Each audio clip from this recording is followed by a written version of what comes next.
요한계시록 말씀을 통해서 하나님의 큰 은혜가 있으시기를 간절히 축원합니다. 요한계시록의 말씀은 예수 그리스도의 계시의 말씀으로서 우리 사도 요한에게 보여주신 내용을 사도 요한이 그것을 다 글로 쓰신 것을 볼 수가 있어요. 이 요한계시록을 보면서 어떤 분들은 요한계시록만 가지고 이 모든 것을 자꾸 이렇게 해석하려고 하는 경우가 있는데, 우리 성경 말씀에 보시면 성경은 전체가 다 성령의 감동으로 쓰여진 책이다, 그렇게 말씀해 주고 있어요. 그러니까 요한계시록만 보면서 말세에 일어난 현상에 대해서 거기만 집중하다 보면 그 말세 때 이미 다 예수님께서 성령으로 이 신약 성경 말씀에 말세 일에 대해서 다 어떻게 살 것인가에 대해서 말씀하셨단 말이죠. 한쪽만 강조하다 보면 현실 생활에서의 말세에 대한 그 삶을 제대로 살지 못하게 될 때가 있단 말이죠. 그래서 늘 균형을 잘 맞추면서 이 요한계시록 말씀을 잘 읽어야 될 줄로 믿습니다. 그러니까 성경 말씀에 벌써 예수님께서 오셔서 하신 말씀이 회개하라, 천국이 가까웠느니라. 그때부터가 벌써 말세입니다. 그 요한계시록 때만 말세가 아니에요. 이제 올 것에 대해서 예수님께서 계시로 다 보여주셨는데 계속 연결되는 거예요. 그러면 지금은 우리 지금 삶 자체가 말세예요. 우리가 살고 있는 삶 자체가. 하나님께서는 하루가 1000년 같고 1000년이 하루 같다 그러니 벌써 예수님 때 말씀하신 그 말세의 삶을 우리가 살고 있는 거예요. 그러니까 회개하고 천국이 가까웠음을 늘 영적으로 준비하는 그런 삶을 살아야 될 줄로 믿습니다.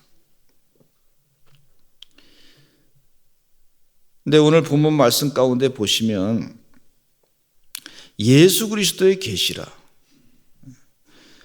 계시는요, 우리에게 보여주시는 거예요. 예수님께서 보여주시는 거예요.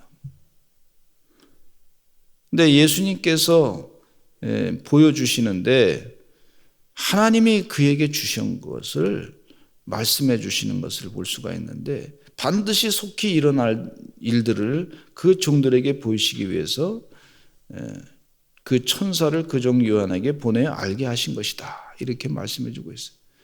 그러니까 우리가 하나님이 하시는 일을 보려고 한다고 해서 볼 수 있는 게 아닙니다. 누가 보여주셔야만 볼 수 있는 거냐면 하나님이 보여주셔야지만 볼 수 있는 거예요. 우리 사람의 눈으로 하나님을 본다, 하나님의 뜻을 우리가 다 안다, 그건 교만한 거예요. 하나님이 보여주셨기 때문에 제가 봤습니다. 하나님의 은혜로 봤습니다. 근데 결국은 이 성경 말씀을 통해서 하나님께서 진리의 말씀을 우리에게 다 말씀해 주셨단 말이죠. 성경 말씀을 자꾸 읽으면서 하나님께서 보여주신 그 은혜, 깨닫게 해주신 은혜, 그 은혜 가운데 우리가 살아야 될 줄로 믿습니다. 주님께서 벌써 성경 말씀을 통해서 예수 그리스도로만 구원받습니다, 분명하게 말씀해 주셨잖아요. 그 계시의 말씀이에요. 여러분, 이 하나님께서 가르쳐 주신 계시의 말씀, 유명한 신학자 칼 바르트라고 하는 분은 역사 속에서 예수 그리스도를 통해서 하나님의 계시를, 하나님의 뜻을 알 수 있다, 예수 그리스도로만 알 수 있다, 이렇게 분명하게 말씀해 주고 있어요. 그러니까 여기 말씀 가운데도 보면 하나님의 뜻을 예수님을 통해서 우리가 알게 했다 하는 말씀을 주시고 있어요. 무슨 일을 할 때마다 예수님을 중심으로, 예수님을 잣대로 내 삶을 잘 평가해야 될 줄로 믿습니다. 그건 정말 예수님의 뜻대로 지금 내가 살고 있는지, 내가 하나님의 뜻대로 바르게 살고 있는지, 성경 말씀의 진리대로 살고 있는지 안 하는지, 그걸 영적으로 잘 분별할 수 있는 능력이 우리 성령 충만해서 이 성경 말씀을 통해서 다 깨닫게 해주시는 줄로 믿습니다. 이 유명한 과학자 에디슨이라고 하는 분이 말이죠, 많은 발명을 했는데 이분이 고백하기를 뭐라 그랬냐면, 내가 많은 발명을 했다고들 많이 얘기하시는데 큰 상자가 있었습니다. 그 상자 가운데 구멍이 하나 있는데 그 구멍에 빛이 있어서 그 빛에 통해서 그 가운데 그 빛의 그 상자 속 안에 있는 것을 내가 본 것을 가지고, 그것을 가지고 이렇게 발견을 한 거지 내가 발명한 거 아닙니다. 이렇게 겸손하게 얘기하고 있어요. 하나님께서 보여주셨기 때문에 내가 이렇게 발견을 한 겁니다. 이런 고백을 하고 있어요. 음악 하시는 분 가운데도 보니까 이 어느 작곡가가 말이죠, 그 광야를 쓰신 작곡가 장지숙 그 작곡하신 분이신데 아주 그냥 그 큰 은혜를 끼치는 찬양을 하셨단 말이죠. 고백하기를 뭐라 그러냐면, 막 그냥 하나님께서 한 30일 동안에 뭐 거의 매일같이 악보를 막 그냥 하나님께서 주시더래요. 하나님께서 주시더래요. 그래서 그냥 받아 썼다는 거예요. 받아 쓰는데 하나님이 주셨기 때문에 그냥 그걸 쓰기가 바쁠 정도로 그랬다는 거예요. 그 곡을 쓰기가 바쁠 정도. 여러분, 하나님께서 주신 것이다, 그렇게 고백하고 있어요. 여러분, 우리가 하나님이 보여주셔야 하나님의 계시로 예수 그리스도의 뜻으로 우리가 살아갈 수 있게 되는 줄로 믿습니다. 본인이 한 게 아니라 하나님이 하신 거다. 저 목회하면서도 보니까 하나님이 보여주지 않으면 참 힘들 때가 있어요. 하나님의 지혜 주지 않으면 참 헤쳐나갈 수가 없어요. 그래서 기도합니다. 하나님, 이 많은 신앙의 선배님들에게 하나님께서 계시해 주신 내용이 있는데 저에게도 그런 축복을 주시옵소서. 한번 따라서 하실까요? 저에게도 그런 축복을 주시옵소서. 그렇게 기도하게 돼요. 근데 이 사도 요한은요, 하나님의 말, 2절에 보니까 하나님 말씀과 예수 그리스도의 증거, 곧 자기가 본 것을 다 증언했다 그랬어요. 그러니까 사도의 할 일은요, 하나님께서 말씀하신 것을 그대로 다 증언하는 것이 사도의 할 일이에요. 우리가 할 일은 뭐냐? 우리 믿는 자가 할 일은 예수님을 통해서 구원받은 그 은혜의 역사, 또 성경 말씀을 통해서 주신 영적인 그런 여러 가지 깨달음, 그것을 다 기회가 있을 때마다 우리 믿지 않는 영혼들에게 전하는 것이 우리의 사명인 줄로 믿습니다. 이 사도 요한이 지금 반모섬에서 참 종으로 막 그냥 핍박을 당하고 노예로 막 살면서 핍박을 당하고 막 힘든 그런 생활 가운데 하나님께서요, 그 90이 돼가지고 그 순간에 하나님께서 그 90이 넘은 상태에서도 주님을 끝까지 사모하다 보니까 이 30년 전에 일어났던 일을 다 60년 전에 일어났던 일을 기억할 뿐만 아니라 앞으로 되어질 일에 대해서 하나님께서 이 계시로 보여주신 은혜 가운데 살게 하신 것을 볼 수가 있어요. 여러분, 우리 사랑하는 성도님들도 그런 은혜 가운데 사시는 역사가 있으시기를 간절히 축원합니다. 그러니까 성령이 충만하니까요, 하나님의 사랑을 깊이 깨닫게 되고, 하나님의 사랑을 깊이 깨달으면서 하나님을 자꾸 묵상하고 기도하는 동안에 어느 순간에 하나님께서 이 예수님을 통한 계시를 보여주신 그 말씀을 잘 환상을 다 드러내 보이시는 것을 볼 수가 있어요. 그러면서 하시는 말씀이, 이 말씀을 읽는 자와 듣는 자와 그 가운데 기록한 것을 지키는 자가 복이 있다 그랬어요. 따라서 한번 하시죠. 읽는 자, 듣는 자, 기록한 것을 지키는 자. 지금 복 있는 사람이 어떤 사람이냐 하면, 여기도 또 복을 말씀하시는데, 이 복 있는 사람은 하나님 말씀을 읽는 자, 이 요한계시록의 말씀을 읽는 자, 그것을 듣는 자, 그리고 그것을 기록한 것을 지키는 자는 복이 있다. 그리고 마지막 때다. 이 때가 가까웠다. 회개하라, 천국이 가까웠느니라. 이런 말씀을 들은 자가 바로 복이 있는 사람이다. 그렇게 말씀해 주고 있어요. 우리 사랑하는 성도님들은 다 복 있는 사람들인 줄로 믿습니다. 하나님 말씀을 지금 읽고 또 듣고 기록한 것을 지키려고 애쓰고 주님의 도우심으로 애쓰고 복 있는 사람이에요. 나는 복 있는 사람입니다. 세상에 돈이 많아서 자꾸 뭐 복이 있다. 그렇게 세상적인 판단 기준에 하지 마시고 읽는 자, 듣는 자, 그것을 지키는, 기록한 것을 지키는 자가 복이 있다. 그랬으니 그 복을 지금 누리고 살고 있다. 근데 나는 복 있는 사람이다. 그런 고백을 하시고 때가 가까웁니다. 지금 마지막 때다. 회개하라, 천국이 가까웠느니라. 그렇게 분명히 예수님께서 말씀하시고 지금 말세다.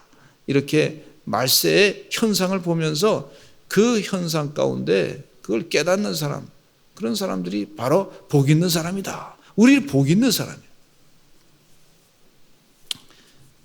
이 사도 요한은 지금 분명히 말씀하시기를, 요한은 4절에 보니까 아시아에 있는 7교회에 편지한다 그랬어요.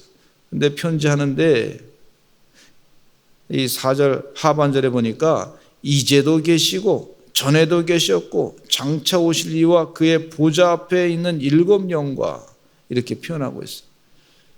우리 주님께서 지금 계속해서 살아계신 하나님께서 지금도 역사하고 계시다. 이런 말씀이죠.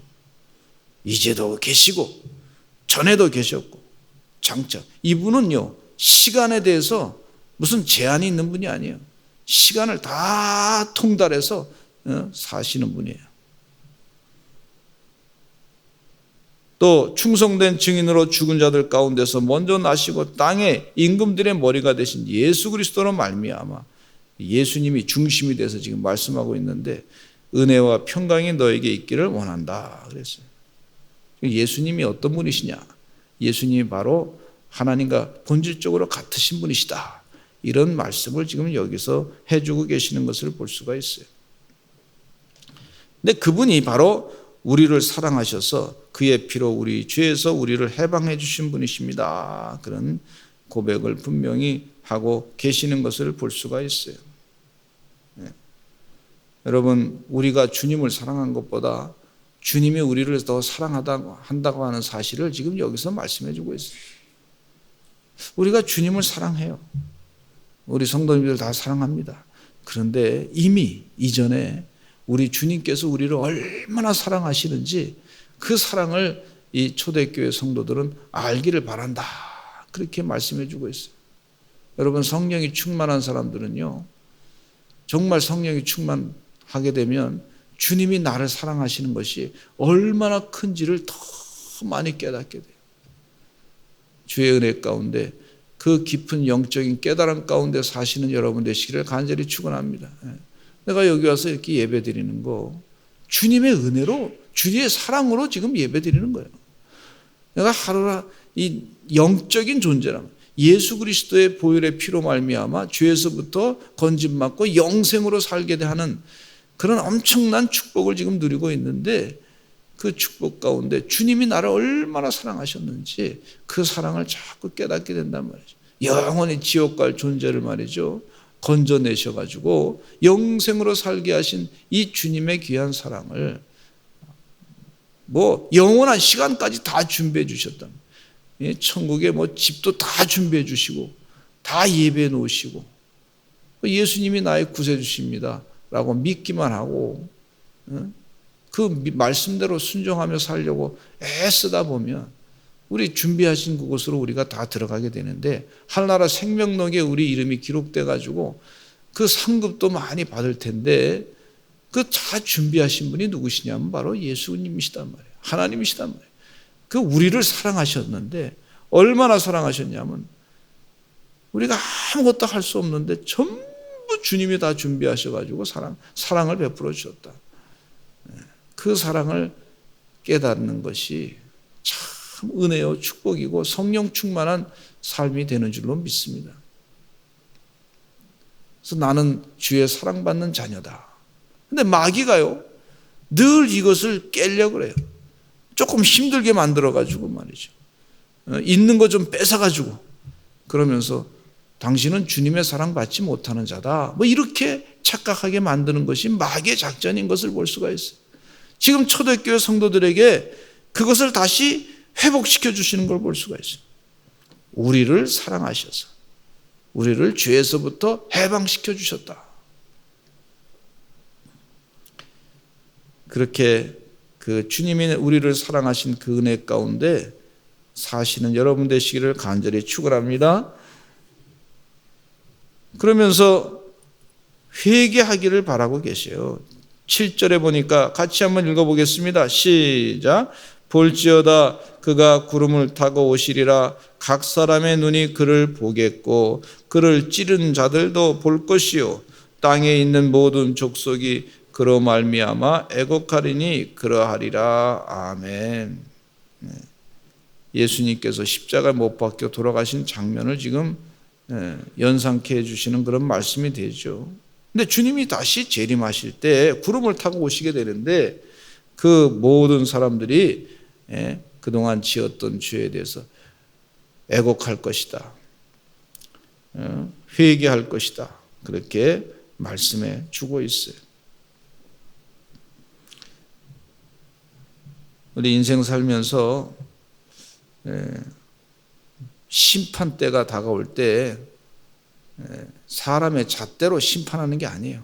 하나님의 잣대로 심판하시는 줄로 믿습니다. 하나님의 잣대.